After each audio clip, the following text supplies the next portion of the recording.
Hello everyone, स्वागत है आप सब लोग का पीसीएस बाई तरुण में। जैसे कि आप सभी को पता है कि हम यूपी आरओ की टेस्ट सीरीज लगा रहे हैं और जो आज की हमारी टेस्ट सीरीज होने वाली है वो जीएस वर्ल्ड की होने वाली है।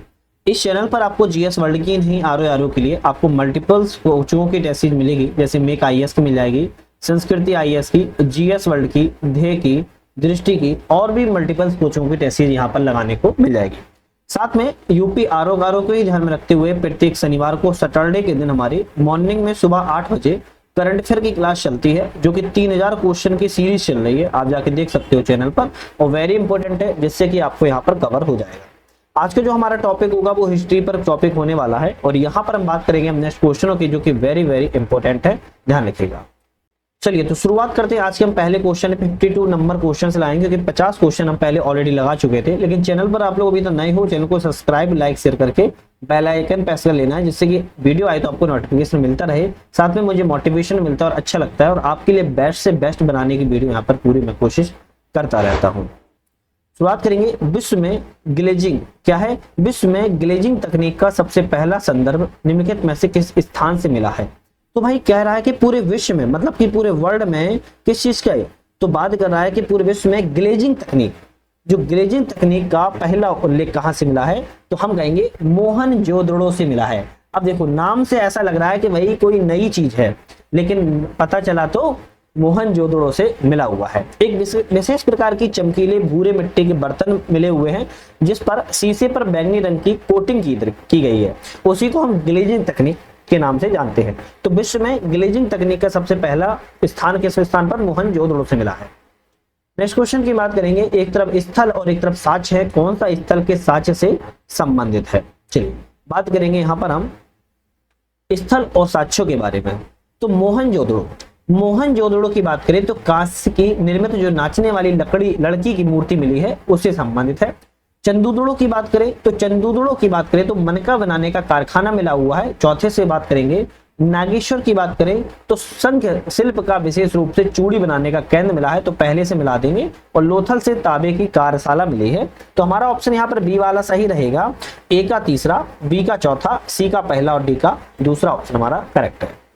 नेक्स्ट क्वेश्चन की बात करेंगे। हड़प्पा सभ्यता के संदर्भ पर विचार कीजिए, कौन सा ऑप्शन यहाँ पर सही है? हड़प्पा सभ्यता के बारे में कह रहा है, सही ऑप्शन बताइए। चलिए बात करते हैं।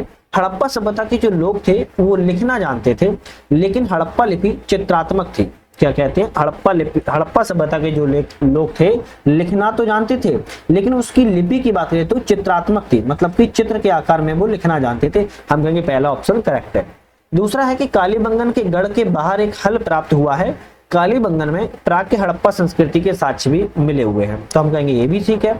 तो दोनों ऑप्शन सही है, तो हमारा सी वाला रहेगा। एक और दो दोनों ऑप्शन हमारे करेक्ट है। नेक्स्ट क्वेश्चन, एक तरफ सूची है और एक तरफ सूची दूसरी है, उसको मिलाना है। जैसे सैलसा कैसे संबंधित है? तो हम सैलसा कहेंगे कलाकार से संबंधित है। प्रवर्त किससे संबंधित है? कान की बाली से संबंधित है। नृत्य की बात करें तो पुरुष नर्तक से संबंधित है। और नृत्य की बात करें तो गले का जो आभूषण होता था उसको नृत्य कहते थे। हमारा ऑप्शन रहेगा ए वाला। 1 2 3 4 चारों ही ऑप्शन सही मिले हुए हैं। नेक्स्ट क्वेश्चन की बात करेंगे। निम्नलिखित कथनों पर विचार करना है, अभिकथन और कारण है, इन दोनों में देखना है हमें कौन सा ऑप्शन हमारा यहाँ पर करेक्ट है। चलिए बात करेंगे। ऋग्वैदिक काल का जो समाज था वो मार्त सत्तात्मक था। तो भाई ऋग्वैदिक काल का समाज मार्त सत्तात्मक था या फिर पितृ सत्तात्मक था? तो हम कहेंगे पितृ सत्तात्मक था, ना कि मार्त सत्तात्मक था। मार्त सत्तात्मकता की बात करें तो हड़प्पा या सिंधु घाटी सभ्यता थी। कारण है, परिवार में महिलाओं को उचित सम्मान और अधिकार दिया जाता था। हाँ, ये तो बात ठीक है, कारण तो सही कह रहा है कि आपके ऋग्वैदिक काल में महिलाओं को जो थी वो सम्मान और अधिकार था। तो हमारा ऑप्शन रहेगा यहाँ पर डी वाला। ए असत्य, किंतु आर ऑप्शन यहाँ पर सही है, तो डी ऑप्शन पर हम यहाँ पर टिक लगा देंगे। एक आप लोगों के लिए गुड न्यूज है, और गुड न्यूज स्किप मत करना। बहुत सारे लोगों को पता है, मुझे पता है, लेकिन बहुत सारे लोग नहीं पता, उनके लिए जरूरी है। गुड न्यूज ये हमारा ऐप आ चुका है जिसका नाम है नट लर्निंग ऐप। आप इसको प्ले स्टोर से डाउनलोड कर सकते हो, या फिर आप हमारे डिस्क्रिप्शन में लिंक है, लिंक से भी क्लिक करके डाउनलोड कर सकते हो। पूरा लिखना है नट लर्निंग ऐप। यहाँ पर हमने आपके लिए 3 कोर्सेज चालू किए हैं, जिसमें आपको पहले कोर्स में यूपी पीसीएस और यूपी आरओ दोनों ही तैयारी को ध्यान में रखते हुए हमने क्विक रिवीजन नोट्स बनाए हैं, जो कि टोटल 23 नोट्स हैं, और 23 नोट्स आपके पीडीएफ फॉर्म में हैं। अब सबसे इंपॉर्टेंट बात यह है कि सभी सब्जेक्ट यहाँ पर कवर किए गए, साथ में यूपी स्पेशल भी है। यूपी स्पेशल टोटल बात किया तो 4 पीडीएफ में कवर किया गया है। मतलब कि यूपी स्पेशल में इकोनॉमी अलग, ज्योग्राफी अलग, पॉलिटी अलग और साइंस अलग, तो ये वेरी इंपॉर्टेंट है। साथ में हमारा यूपी आरओआरओ को ध्यान रखते हुए हिंदी और इंग्लिश दोनों माध्यमों में 184 टेस्ट के साथ टेस्ट ही लॉन्च की है, जो कि chapter wise, subject wise, PYQ full test current affair है, जो कि आप लोग क्वेश्चन लगाने के बाद एक्सप्लेन भी यहाँ पर देख पाओगे, तो इंपॉर्टेंट है।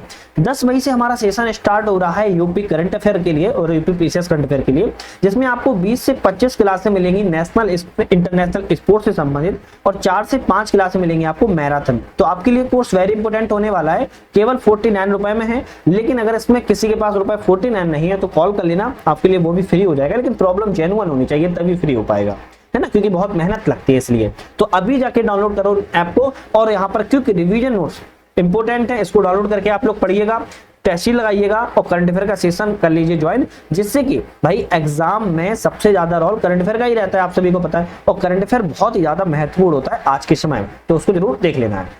क्वेश्चन पर आते हैं, निम्नलिखित में से कौन सा सही जोड़ा है, यहाँ पर बताइए। तो यहाँ पर सही जोड़े की बात करते हैं, कौन सा सही जोड़ा है, बात करेंगे यहाँ पर हम। तैत्रीय आन्यक की बात किया है तो नगर शब्द का उल्लेख इसमें किया गया है, हम कहेंगे ठीक, बिल्कुल सही है। ऐत्रीय ब्राह्मण में बात करें तो इसमें जो वर्णित सूर्य कुल का रक्षक है, जबकि पुत्री दुख का कारण बताई गई है, हम कहेंगे ये भी सही है। अथर्ववेद की बात करें तो फसल को बीमारियों से बचाने और सूखे की स्थितियों से बचाने का उपाय है, हम कहेंगे ये भी सही है। और वाजसनेयी संहिता की बात करें तो विभिन्न प्रकार के शिल्पों के बारे में विवरण यहाँ पर मिलता है, हम कहेंगे चारों ही ऑप्शन हमारे सही हैं। ऑप्शन रहेगा इसमें से हमारा डी वाला, उपरोक्त के सभी सही ऑप्शन है। नेक्स्ट आता है क्वेश्चन के उत्तर वैदिक काल में वैदिक बलि को विरोध करने वाला प्रथम धार्मिक सुधारक था। तो उत्तर वैदिक काल में वैदिक बलि को विरोध करने वाला प्रथम धार्मिक सुधारक कौन था, हम कहेंगे दीर्घतमसा था। कौन सा था, दीर्घतमसा था, आपको इसको ध्यान रखना है। नेक्स्ट क्वेश्चन की तरफ बढ़ते हैं, बुद्ध काल की सामाजिक व्यवस्था के संबंध में कौन सा कथन सही है। तो बुद्ध काल की सामाजिक व्यवस्था के बारे में सही ऑप्शन कौन सा है, इस काल में वर्ण का आधार कर्म के स्थान पर जन्म हो गया था, हम कहेंगे बिल्कुल ठीक है। पहले कर्म था, लेकिन कर्म के स्थान पर क्या हो गया था, बर्थ हो गया था, मतलब जन्म हो गया था, बिल्कुल ठीक है। दूसरा ऑप्शन कहता है महिलाओं की जो स्थिति में गिरावट आई थी, पहली बार सती होने का भी साहित्यिक साक्ष्य यहाँ पर मिलता है आपका, हम कहेंगे ये भी सही है। तीसरा है कि इस काल में अछूतों की संख्या में वृद्धि देखने को मिलती है, हम कहेंगे ये भी ठीक है। इस काल में दास प्रथा कमजोर हो गई थी, नहीं ऐसा कुछ नहीं है, दास प्रथा कमजोर हो गई थी, तो यहाँ पर केवल हमारे 1, 2, 3 ऑप्शन सही रहेंगे, हम बी वाले पे यहाँ पर टिक हम लगा देंगे। नेक्स्ट क्वेश्चन की बात करेंगे, एक तरफ महाजनपद है और एक तरफ राजधानी है, कौन सा महाजनपद किस राजधानी से संबंधित है। जैसे अंग की बात करें तो चंपा राजधानी, बिल्कुल ठीक है। पांचाल की बात करें, पांचाल की क्या थी, हम कहेंगे काम्पिल्य संबंधित है। चेदी की बात करें शुक्तिमती संबंधित है, और वत्स की बात करें तो कौशाम्बी संबंधित है। तो हमारा ऑप्शन रहेगा ए का पहला, बी का तीसरा, सी का दूसरा, डी का चौथा, तो बी ऑप्शन हमारे यहाँ पर करेक्ट है। नेक्स्ट क्वेश्चन है कि हीनयान बौद्ध के एक उपसंप्रदाय ने कहा कि बाहरी दुनिया के बारे में हमारा ज्ञान सिर्फ एक परिकल्पना है, उपसंप्रदाय का नाम क्या है। तो हीनयान बौद्ध के एक उपसंप्रदाय है जिसने कहा है कि बाहरी दुनिया के बारे में हमारा ज्ञान सिर्फ एक परिकल्पना है, और ये जो उपसंप्रदाय है किस उपसंप्रदाय में कहा गया है, सौतांत्रिक संप्रदाय में कहा गया है, ध्यान रखिएगा, सौतांत्रिक उपसंप्रदाय में कहा गया है, और हीनयान बौद्ध धर्म से संबंधित है। निम्नलिखित में से कौन सा स्थान बुद्ध से जुड़े 8 महान स्थानों अष्ट महास्थान में शामिल नहीं है। तो बुद्ध से जुड़े हुए 8 महास्थान थे, उन अष्ट महास्थानों में इनमें से शामिल नहीं है, उसकी बात कर रहा है कौन कौन शामिल नहीं है। तो हम कहें नालंदा, नालंदा शामिल नहीं है, बोध गया शामिल है, सारनाथ भी शामिल है, सांची शामिल नहीं है, श्रावस्ती शामिल है, उसंकिसा भी शामिल है। तो हमारा ऑप्शन जो है हमारा पहला और चौथा शामिल नहीं था, तो हमारा ऑप्शन रहेगा 1, 4, सी वाला ऑप्शन यहाँ पर करेक्ट हो जाएगा। ये महात्मा बुद्ध के महास्थानों में शामिल नहीं था, ठीक है। अगर महास्थानों की अगर हम बात करें 8 की, तो एक आपका हो जाता है लुम्बिनी, ध्यान से सुनना, लुम्बिनी, लुम्बिनी के बाद हो जाता है एक बोध गया, बोध गया की बात करें तो सारनाथ, और सारनाथ की बात करें तो कुशीनारा, और कुशीनारा के बाद बात करें तो श्रावस्ती, श्रावस्ती के बाद बात करें तो राजगिरह, राजगिरह के बाद बात करें तो वैशाली। ये जो आपके 8 स्थान है, कितने हो गए, 1, 2, 3, 4, 5, 6, 7, 7 हुए। लुम्बिनी हो गया, बोध गया हो गया, सारनाथ हो गया, कुशीनारा हो गया, श्रावस्ती, राजगिरह, वैशाली, और 8 कौन सा है, संकिसा, सॉरी संकिसा, है ना, संख्या 7 8। आपके 8 जो स्थान है वो आपके महात्मा बुद्ध के अष्टमहास्थान में शामिल थे, जबकि नालंदा और सांची इसमें शामिल नहीं था, आपको ध्यान रखना है। चलिए नेक्स्ट क्वेश्चन तक बढ़ेंगे। जैन धर्म के बारे में कौन सा कथन यहाँ पर सही है? तो जैन धर्म के बारे में पूछ रहा है, कथन कौन सा सही है? हिंदू धर्म और बौद्ध धर्म की तरह जैन दर्शन में प्रकृति के विनाश में विश्वास नहीं करता। हम कहेंगे बिल्कुल ठीक लिखा है। जैन धर्म ईश्वर के अस्तित्व को स्वीकार करता है, लेकिन जिनसे निकला है जिनसे निचला माना जाता है, मतलब कि जो जिन होते थे उनसे निचला माना जाता है। हम कहेंगे ये भी सही है। तीसरा कहता है कि बौद्ध धर्म की तरह जैन धर्म भी वेदों को अस्वीकार करता है। हम कहेंगे सही है, क्योंकि बौद्ध और जैन दोनों ही धर्म ऐसे हैं जो वेदों को अस्वीकार करते हैं। तो डी वाला ऑप्शन सही है। 1 2 3 हमारे ऑप्शन सारे सही हैं। नेक्स्ट आता है कि प्राचीन भारत के इतिहास के संदर्भ में कथनों में कितने कथन सही हैं? तो प्राचीन भारत के इतिहास के बारे में कह रहा है कितने कथन सही हैं? हड़प्पा स्थलों पर मेसोपोटामिया की मोहरों का अभाव था। हड़प्पा स्थलों पर मेसोपोटामिया की मोहरों का अभाव था। तो आप कहोगे भाई ये तो बात ऑप्शन गलत है ना। हड़प्पा वासी मेसोपोटामिया से अर्ध कीमती पत्थर लापिस लाजुली का आयात करते थे। हम कहेंगे बिल्कुल सही है। मेसोपोटामिया के ग्रंथों में बड़े दिलमन की भूमि पहचान जो है आधुनिक बहरीन से की जाती है। हम कहेंगे ये भी सही है। तो हमारा 1 और 2 सही है, तो हम कहेंगे 2 ऑप्शन हमारे यहाँ पर करेक्ट थे, जबकि 1 ऑप्शन गलत था।